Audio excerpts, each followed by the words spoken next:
गुरु भाई कहीं ना कहीं प्रलोभन में आ जाते हैं। जब भी आप यहाँ आरती क्रम करें, चालीसा करें 5 घंटे या 24 घंटे का, जब भी किसी व्यक्ति को जोड़े तो उन्हें बताएं कि इन 3 धाराओं पर आपको जीवन पर्यंत एकनिष्ठ रहना पड़ेगा।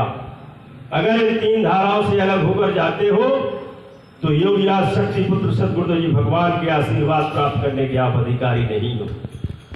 जब चुनाव नजदीक आता है तो कोई कांग्रेस का दामन थाम लेता है, कोई भारतीय जनता पार्टी का दामन थाम लेता है। गुरुवर की वाणी को सुनो, गुरुवर को जानो, गुरुवर को पहचानो। इस कलिकाल में परम पूज्य गुरुवर जब चाहेंगे, जैसा चाहेंगे वैसा एक पल में होगा। ये तो हमारे और आपके परीक्षा के क्षण है कि आप कितना प्रतिशत भगवती मानव कल्याण संगठन और भारतीय शक्ति चिंता पार्टी में दे पाते हो। कहा जाती है वह निष्ठा, जब हमें इस तरह के परीक्षण देने का समय आता है। अतः जब भी किसी को जोड़ो उन्हें बताओ कि हमारी जो 3 धाराएं हैं उस पर आपको चलना ही होगा, चाहे वह हमारा सगा संबंधी ही क्यों ना हो। मेरे भाई का भी निष्कासन हुआ, इसमें आपने देखा होगा।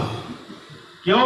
क्योंकि कहीं ना कहीं भटकाव की स्थिति जब आती है तो वह भगवती मानव कल्याण संगठन के साथ कदम से कदम मिलाकर नहीं चल पाता।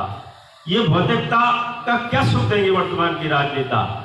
क्या आपने 1 घंटे की आरती की, आपको आनंद नहीं आया? ये आनंद इस पृथ्वी पर आपको दूसरी जगह नहीं मिलेगा। जो आरती के रूप में आनंद आपने आज प्राप्त किया है और निष्कासन के बाद आपका योगीराज शक्ति बुद्धि भगवान के चरणों से वह कनेक्शन कट जाता है, उसकी लीड चाहे आप भली पूरी रहे। आपको लगता है कि मैं रक्षा कवच नहीं उतारूंगा, ये आपका वहम है। यही रक्षा कवच आपको वह निर्णय नहीं दे पाएगा जो पहले देता था, और यही रक्षा कवच एक ना एक दिन तुम्हारे पतन का कारण भी बन जाता है, चाहे आप उसे डालकर ही क्यों न चले। क्यों?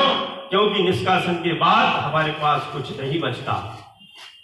अगर सुधार की गुंजाइश आती है तो आप अपने मन में आप अपना मंथन करें।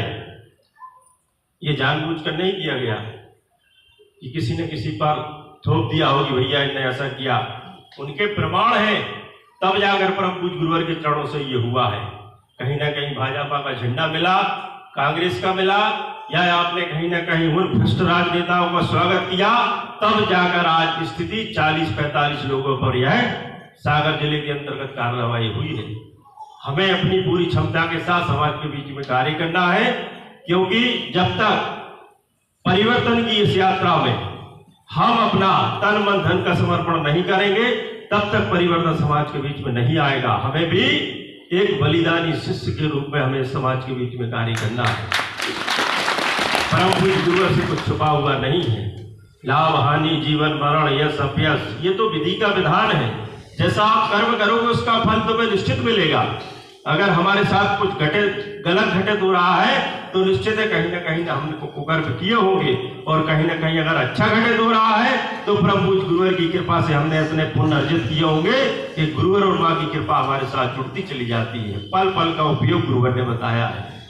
इसलिए हमें कभी भी जब भी आप क्रम करोगे, आपसे भी निवेदन है, टीम प्रमुखों से भी निवेदन है कि कहीं भी आप जब भी पत्रक भरते हो तो कहीं भी काट छाट ना करें, क्योंकि 1 रुपया बचाने की भी सामर्थ्य आपके अंदर नहीं है, क्योंकि ये एक युग पुरुष की यात्रा है। और जब भी क्रम करें आप लोगों को बताएं कि अगर इस त्रिवेणी में आप समा सकते हैं, इन 3 धाराओं को आत्मसात कर सकते हैं, तब कहीं जाकर भगवती मानव कल्याण संगठन और भारतीय शक्ति चेतना पार्टी के साथ जुड़े। अन्यथा ऐसे अनेकों संगठन हैं जिनके साथ आप जुड़कर आप आर्थिक लाभ भी प्राप्त करें, और भौतिकता की जो वर्तमान की राजनेता भ्रष्ट राजनेता है उनके साथ जुड़कर आप कार्य कर सकते हैं। क्योंकि गुरुवर ने यह भी कहा है कि तलवार की धार पर चलना सहज है, लेकिन यह एक आध्यात्मिक यात्रा है, इसमें चलना बहुत कठिन है। और कठिन इसलिए है क्योंकि जब हम विचारों को मजबूत कर लेते हैं तो वह कठिनाई भी हमारी कम हो जाती है।